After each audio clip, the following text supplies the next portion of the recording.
നമസ്കാരം. ഉയർന്ന വോളറ്റിലിറ്റി ഉണ്ടായിട്ടും ഇന്ന് ഇൻഡെക്സ് 0.14% ഉയർന്ന് 19,811 ക്ലോസിംഗ് നൽകി.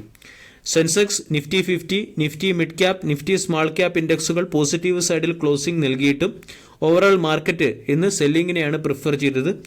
1263 സ്റ്റോക്കുകൾ സെല്ലിംഗ് സൈഡിലും 865 സ്റ്റോക്കുകൾ buying സൈഡിലുമായിരുന്നു.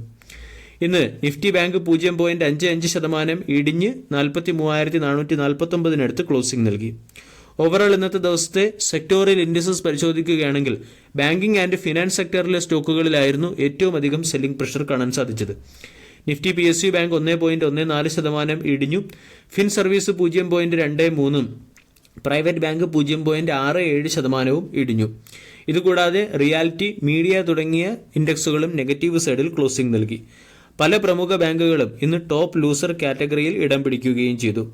HDFC bank, Kotak Mahindra bank, ICICI, SBI തുടങ്ങിയ ബാങ്കുകളെയൊക്കെ നമ്മൾക്കിന്ന് ടോപ്പ് ലൂസർ കാറ്റഗറിയിൽ കാണാം. ഇന്നത്തെ ദിവസം ബാങ്കിംഗ് സെക്ടറിലെ സ്റ്റോക്കുകളിൽ സെല്ലിംഗ് പ്രഷർ വരാനുള്ള ഒരു പ്രധാന കാരണം RBI ഗവർണറുടെ സൈഡിൽ നിന്ന് വന്ന സ്റ്റേറ്റ്മെന്റ് ആണ്. റിസ്ക് വെയ്റ്റിനെ പരാമർശിച്ചായിരുന്നു ഇന്ന് RBI ഗവർണർ ഒരു സ്റ്റേറ്റ്മെന്റ് പുറത്തുവിട്ടത്. അതായത് സസ്റ്റൈനബിൾ ലെൻഡിംഗ് മെയിൻറ്റെയിൻ ചെയ്യുന്നതിന് വേണ്ടി സ്ട്രിക്റ്റർ നോംസ് അനിവാര്യമാണ് എന്നാണ് RBI ഗവർണർ പറഞ്ഞത്. ഇതിന്റെ ഇമ്പാക്റ്റ് ഇന്ന് ബാങ്കിംഗ് സെക്ടറിലെ സ്റ്റോക്കുകളിലെല്ലാം തന്നെ കാണാൻ സാധിക്കുകയും ചെയ്തു. SBI പുറത്തുവിട്ട അപ്ഡേറ്റ് പ്രകാരം RBI അൺസെക്യൂർഡ് ലോണുകൾക്ക് മുകളിലുള്ള റിസ്ക് വെയിറ്റേജ് ഉയർത്തിയത് മൂലം SBIയുടെ നെറ്റ് ഇൻട്രസ്റ്റ് മാർജിനിൽ 2 മുതൽ 3 ബേസിസ് പോയിന്റിന്റെ കോൺട്രാക്ഷൻ ആയിരിക്കും അടുത്ത ക്വാർട്ടറിലെ റിസൾട്ടിൽ വരാൻ പോകുന്നത്.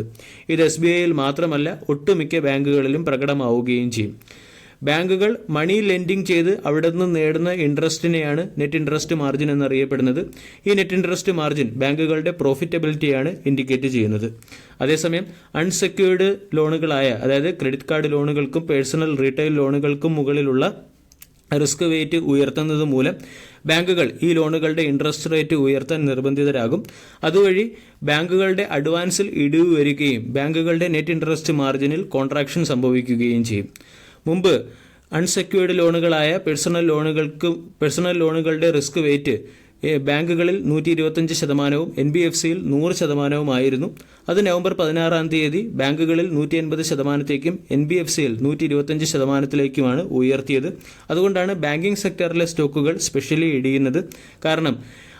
കാരണം NBFCകളുമായി താരതമ്യപ്പെടുത്തുമ്പോൾ ബാങ്കുകൾക്ക് മുകളിലുള്ള റിസ്ക് വെയിറ്റ് ആണ് കൂടുതൽ ഉയർത്തിയിരിക്കുന്നത്. ഇതുപോലെ തന്നെ പല പ്രമുഖ ബാങ്കുകളുടെയും അൺസെക്യൂർഡ് ലോൺ വഴിയുള്ള നെറ്റ് ഇൻട്രസ്റ്റ് മാർജിൻ പരിശോധിക്കുകയാണെങ്കിൽ NBFCകൾ ഉയർന്ന നെറ്റ് ഇൻട്രസ്റ്റ് മാർജിൻ നേടുമ്പോൾ ബാങ്കുകൾ ചെറിയ നെറ്റ് ഇൻട്രസ്റ്റ് മാർജിനാണ് നേടിയിരുന്നത്.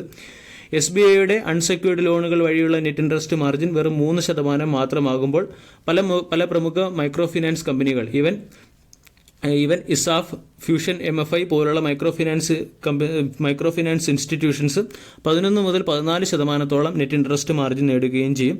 അതുകൊണ്ട് RBIയുടെ റിസ്ക് വെയിറ്റ് ഉയർത്താനുള്ള തീരുമാനം ബാങ്കുകളെ ആയിരിക്കും ഏറ്റവും അധികം പ്രതികൂലമായി ബാധിക്കുക. ബാങ്കിംഗ് ആൻഡ് ഫിനാൻസ് സെക്ടറിലെ സ്റ്റോക്ക് കൂടാതെ ഇന്ന് നെഗറ്റീവ് മാർക്കറ്റ് റിയാക്ഷൻ കാണാൻ സാധിച്ച മറ്റൊരു സ്റ്റോക്കാണ് KPIT technology limited. KPIT technology 4% ഇടിഞ്ഞ് 1444 ക്ലോസിംഗ് നൽകി. 39,000 കോടി രൂപയുടെ മാർക്കറ്റ് ക്യാപ്പുള്ള കമ്പനിയുടെ വാല്യൂഷൻ 80.93. കഴിഞ്ഞ 2 ദിവസം കൊണ്ട് സ്റ്റോക്ക് 12% ഇടിഞ്ഞു. KPIT ടെക്നോളജി എന്ന സ്റ്റോക്ക് കഴിഞ്ഞ ദിവസവും 7% ഇടിഞ്ഞിരുന്നു. KPIT ടെക്നോളജി എന്ന സ്റ്റോക്ക് ഇടിയാനുള്ള പ്രധാന കാരണം പ്രമുഖ ബ്രോക്കേജ് ഫീമായ കോട്ടക് ഇൻസ്റ്റിറ്റ്യൂഷണൽ ഇക്വിറ്റീസ് സ്റ്റോക്ക് 1 വർഷം കൊണ്ട് 42% കറക്റ്റ് ആകുമെന്നും 940 രൂപയിലേക്ക് എത്തുമെന്നുള്ള ഒരു റിപ്പോർട്ട് പുറത്തുവിട്ടതുകൊണ്ടാണ്. സ്റ്റോക്ക് അതിന്റെ 52 വീക്ക് ഹൈ ആയ 1622 ട്രേഡ് ചെയ്യുമ്പോഴാണ് കോട്ടക് ഇൻസ്റ്റിറ്റ്യൂഷണൽ ഇക്വിറ്റീസ് സ്റ്റോക്ക് 42% ഇടിയുമെന്ന് പറഞ്ഞത്. ഈ ന്യൂസിനുള്ള മാർക്കറ്റ് റിയാക്ഷൻ എന്ന നിലയിലാണ് കഴിഞ്ഞ 2 ദിവസമായി സ്റ്റോക്ക് ഇടിയുന്നത്. സ്റ്റോക്ക് മികച്ച പെർഫോമൻസ് കാഴ്ചവെക്കുന്ന ടെക്നോളജി സെക്ടറിലെ ഒരു കമ്പനിയാണ്. 1 മാസം കൊണ്ട് 24% റിട്ടേണും 6 മാസം കൊണ്ട് 54% റിട്ടേണും 1 വർഷം കൊണ്ട് 100%-നടുത്ത് റിട്ടേണുമാണ് സ്റ്റോക്ക് നൽകിയത്. KPIT ടെക്നോളജി എന്ന company advanced vehicle software develop ചെയ്യുകയും സോഫ്റ്റ്വെയർ ഡ്രിവൺ വെഹിക്കിൾ പോലുള്ള പല സോഫ്റ്റ്വെയർ പ്രൊവൈഡ് ചെയ്യുകയും ചെയ്യുന്ന ഓട്ടോമൊബൈൽ സെക്ടറിനെ കേറ്റർ ചെയ്യുന്ന ഒരു ടെക് കമ്പനിയാണ്.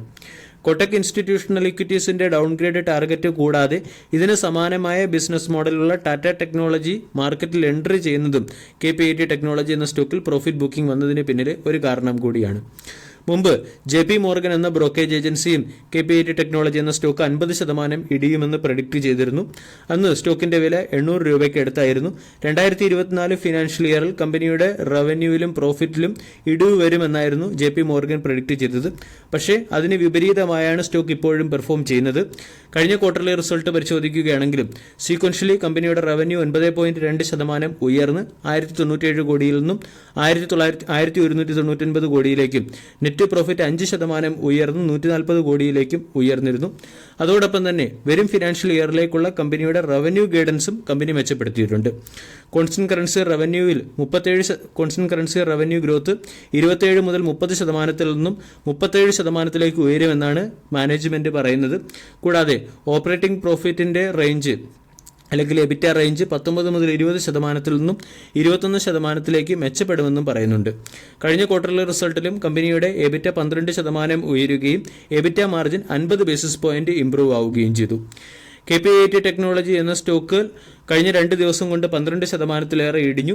സ്റ്റോക്കിന് 1250 എന്ന റീജിയനിൽ സ്ട്രോങ് സപ്പോർട്ട് ലഭിക്കാനുള്ള സാധ്യതയുണ്ട്. കാരണം 1250-നടുത്തൊരു ബ്രേക്കൗട്ട് വന്നതിന് ശേഷമാണ് സ്റ്റോക്ക് 1600 വരെ ഉയർന്നത്. അതല്ലെങ്കിൽ 1400-ഉം സ്റ്റോക്കിന്റെ ഒരു ഫസ്റ്റ് സപ്പോർട്ടായി പ്രവർത്തിക്കാൻ സാധ്യതയുണ്ട്. ഒരൽപ്പം റിസ്ക് എടുക്കാൻ താല്പര്യമുള്ളവർക്ക് സ്റ്റോക്കിനെ 1250 എന്ന റേഞ്ചിനടുത്ത് സ്റ്റോക്ക് കൺസോളിഡേറ്റ് ചെയ്യുമ്പോൾ അക്കുമുലേറ്റ് ചെയ്യാവുന്നതാണ്. വീഡിയോ എല്ലാവർക്കും ഇഷ്ടമായി എന്ന് വിശ്വസിക്കുന്നു. താങ്ക്